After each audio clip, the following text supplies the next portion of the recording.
Intéressons-nous maintenant au quatrième et dernier point de ce syllabus intitulé Les attributs d'une ville médiévale. Je vous propose dans ce point de découvrir les grandes caractéristiques de la ville de Bruges, autrement dit les grands bâtiments de l'époque médiévale qui ont permis à la ville de Bruges de se développer, ces bâtiments qui majoritairement existent encore aujourd'hui.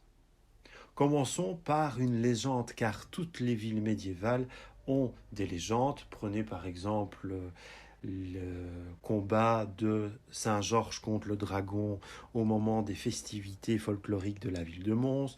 Prenez le petit singe que vous retrouvez à l'entrée de l'hôtel de ville de Mons.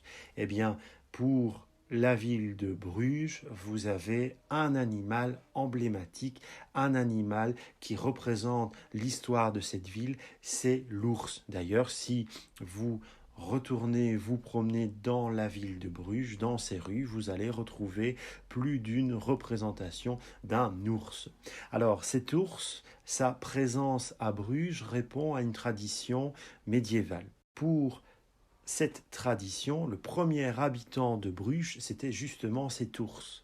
Et à un moment donné, durant la fin de la première moitié du Moyen-Âge, un certain comte de Flandre Baudouin, dit Baudouin bras de fer, va décider d'installer un castrum, d'installer une première fortification à l'emplacement futur de la ville de Bruges. Il va donc devoir chasser le premier occupant de cette zone. Ce premier occupant, ce n'était autre qu'un ours. Et donc, vous imaginez dans le folklore brugeois l'affrontement entre le comte de Flandre, Baudouin, et cet ours. Baudouin va terrasser cet ours et il va pouvoir installer son château, installer son castrum.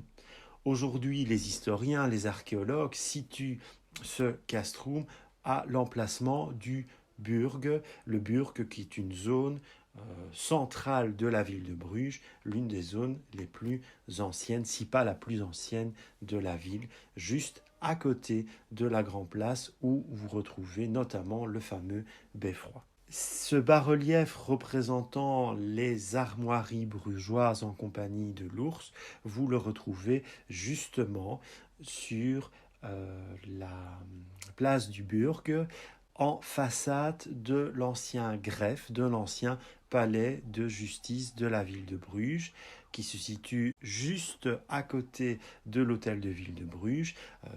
Qu'est-ce qu'un ancien greffe, si vous voulez? C'est la maison de justice.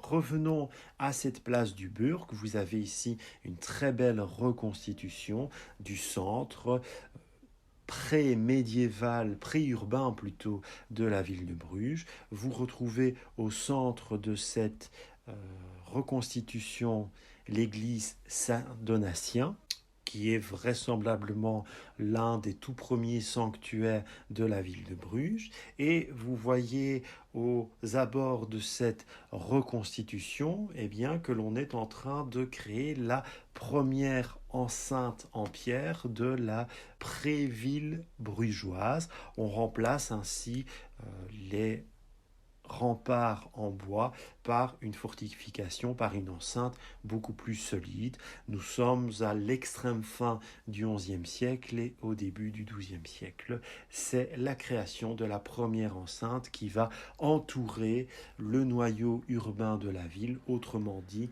plus ou moins la place actuelle du Burg où vous retrouvez toutes les institutions temporelles, administratives et religieuses.